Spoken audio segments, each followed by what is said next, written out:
Have you ever felt like you're getting whiplash from the news about the economy? I mean, on one hand, you hear that jobs are everywhere. But on the other, maybe you or someone you know is having a heck of a time just landing an interview. Okay, let's get into it because what's happening right now is, well, it's a really strange and fascinating paradox. And right here, this is the heart of the confusion.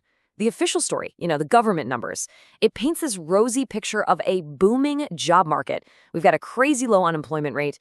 But then there's the real story, what people are actually feeling on the ground. And that is that companies are hiring at the slowest pace we've seen in more than a decade, if you don't count the pandemic weirdness. So what on earth do you call a situation like this? Well, economists like Diane Swank over at KPMG, they actually have a name for it, the jobless boom. And honestly, it's the perfect term.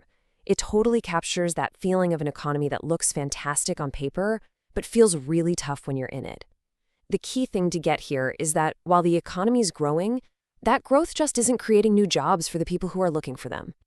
So let's zoom in a bit. We're going to move away from the big picture data and see how this actually plays out for real people.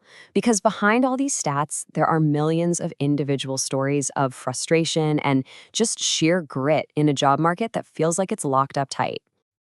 I want you to meet Carly Caprive. She's a 32-year-old project manager, moved to Chicago and figured, hey, I'll find a new gig in 3, maybe 6 months. A year later, she's still searching. And this number, 700, that's how many applications she has sent out. 700. Just think about that for a second. It's an absolutely staggering figure that really shows you the scale of this challenge. And this quote from Carly, it just gets right to the heart of what's going on. This corporate cautiousness that's driving the whole trend. Can you imagine? You go through multiple rounds of interviews. You're getting your hopes up, only to be told that the company just decided, never mind, we're not hiring anyone. This isn't about being unqualified. This is about companies getting cold feet at the very last second. And Carly's story, it's not a one-off. Take Brad Mislow. He's a former advertising executive. Now he's substitute teaching, and he's reading all these reports about a great economy that feels like it's from another planet. Or Suzanne Elder, a super experienced operations executive who's just floored by these cold, automated rejection emails from companies she's never even had a conversation with. And the data, it backs all this up. People are staying unemployed longer. More than a quarter of the jobless have now been out of work for over 6 months. So the Burning Glass Institute has this really brilliant way of putting it. They call it an insider-outsider economy, and it works like this. If you're an insider, you've already got a job, you're actually pretty safe. Companies aren't doing huge waves of layoffs. But if you're an outsider, you're looking for work, trying to switch careers, just graduating, you are fighting tooth and nail just to get a foot in the door. It's a market with high walls and locked gates. Okay, so why? Why are companies so hesitant to hire anyone? What's the thinking inside the boardroom? To really get that, let's move on and look at a perfect case study, the shipping giant UPS. That is a massive number. Just this year, UPS has cut 48,000 jobs. Now, this isn't a sign that the company is failing. Not at all. Far from it. This is a strategic move, part of a very deliberate plan to remake the business for the future. So how does a company like UPS make sense of these kinds of cuts? Well, this slide basically lays out the modern corporate playbook. Step 1, a big reduction in your workforce. Step 2, get laser-focused on controlling every single cost. Step 3, bring in technology like AI to make everything more efficient. And the final result of all that, you blow past your profit expectations, which, at the end of the day, is the goal. And this chart just shows it all so clearly. As the number of jobs at UPS went down, its stock price and its profits went up. For the company's bottom line, for its investors, this strategy is a home run.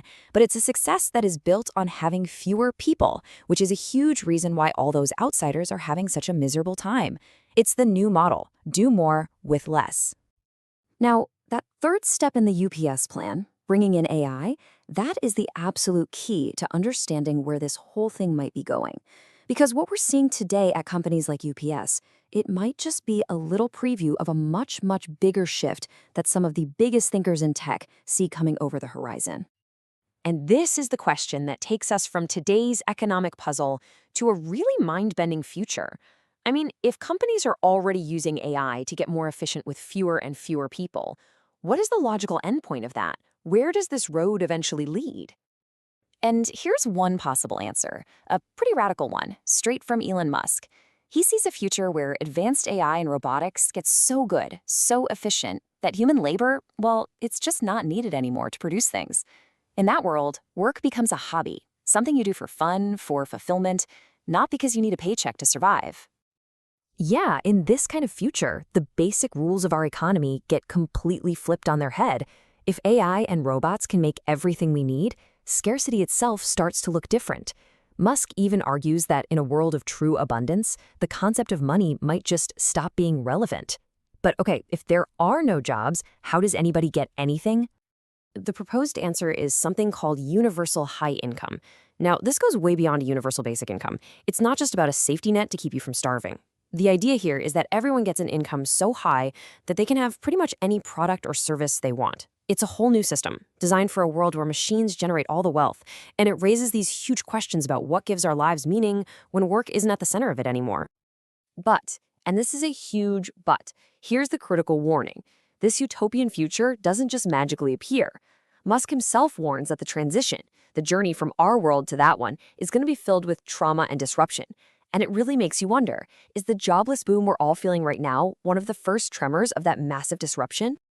So let's try to bring this all together. We've got the painful, confusing reality of today's job market sitting right alongside this almost sci-fi vision of a future without work. And the real challenge, the billion-dollar question, is how do we get from here to there?